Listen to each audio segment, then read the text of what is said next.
नमस्कार कुमुदवटीमध्ये आपलं स्वागत आहे। आज आम्ही चर्चा करणार आहोत बेळगाव येथे बांधण्यात आलेलं काँग्रेस भवनची जागा कोणाची। हे काँग्रेस भवन आरटीओ सर्कल येथे बांधण्यात आलेलं आहे। सोन्या मारुतीचं मंदिर आहे, शहराच्या मध्यभागी ते बांधण्यात आलेलं आहे। तर ही जागा कोणाची, मी जर असा प्रश्न केला तर तुम्ही मला विचाराल काँग्रेस भवन झालं आहे म्हणजे ही जागा काँग्रेसची, तर तसं नाही आहे। ही जागा महानगरपालिकेची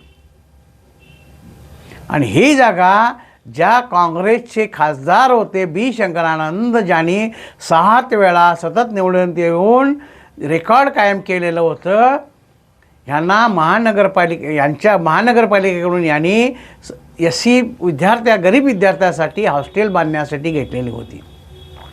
वर हॉस्टेल बांधायचं आणि खाली कमर्शियल कॉम्प्लेक्स करून तो खर्च काढायचा, अशा पद्धतीनं 100 वर्ष लीजसाठी ती जागा देण्यात आली होती।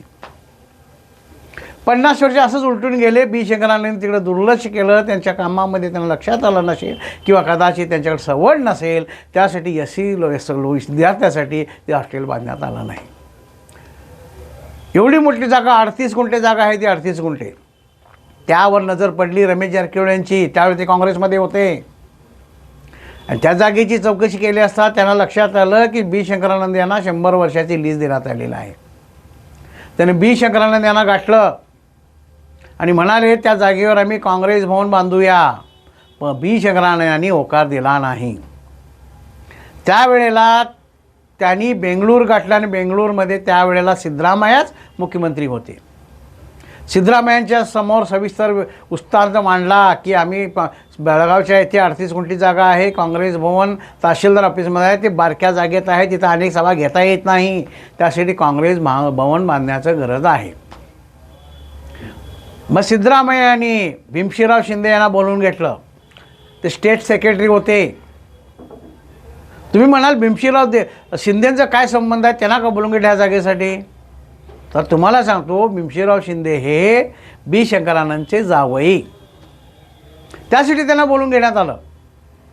आणि भीमशिवराव शिंदेना सांगितल्यानंतर ही काँग्रेस भवन बांधायचं आहे, त्याने बी शंकरानंदला न विचारता होकार दिला। त्यानंतर बेळगाव कॉर्पोरेशनमध्ये येऊन चौकशी केली असता त्यावेळेचे कॉर्पोरेशन कमिशनर एस रवी होते। त्यांनी सगळे कागदपत्र तपासले आणि म्हणाले तुम्ही 50 वर्ष रेवणी भरलेलं नाही आणि रेवणी भरायला तर काय बांधायला माझी काय हरकत नाही, आणि सरकार काँग्रेसचं असल्यामुळं कमीत कमी रेवणीमध्ये हा प्रोजेक्ट तयार होईल।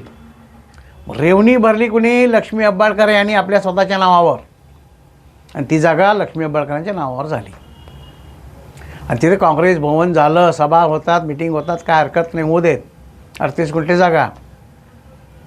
पण यदा कदाचित बी शंकरांचे वंशज, बी शंकरांचे मुलं कोर्टात गेले आणि म्हणाले 38 गुंठेची जागा आम्हाला 100 वर्षे लीज आणि एससी मुलांसाठी हॉस्टेल होणं गरजेचं आहे, मग त्यावेळेला हे काँग्रेस भवन पाडवणार का? दोघांमध्ये अंडरस्टँडिंग होणार? कारण 38 गुंठ्यामध्ये 10 गुंठ्यामध्ये कधी बांधलेलं, बाकीचे 20 गुंठे आहेत ती त्यांना देतो आणि असं काही होईल पण कदाचित।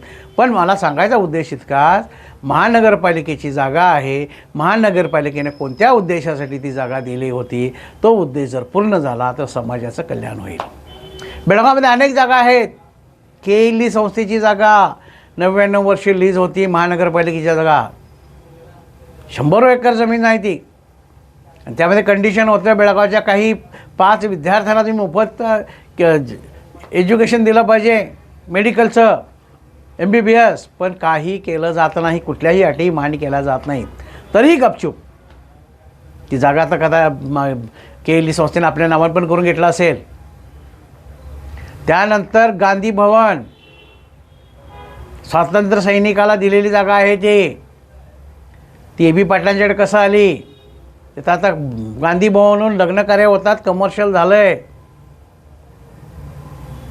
त्याचं काय झालं?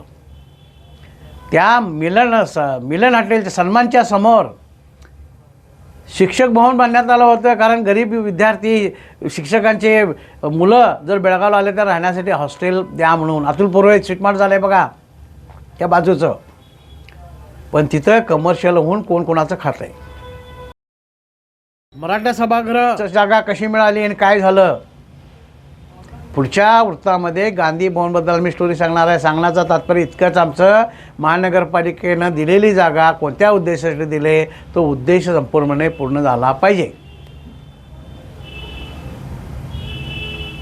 अशाच प्रकारे अनेक जागा बेळगावमधल्या हडपण्यात आलेल्या आहे. सदाशिवनगर कॉर्नर सिव्हिलच्या समोर ती जागा SC लोकांच्या स्मशानभूमी होते, पण आज तिथं भली मोठी बिल्डिंग्ज बनलेल्या आहे.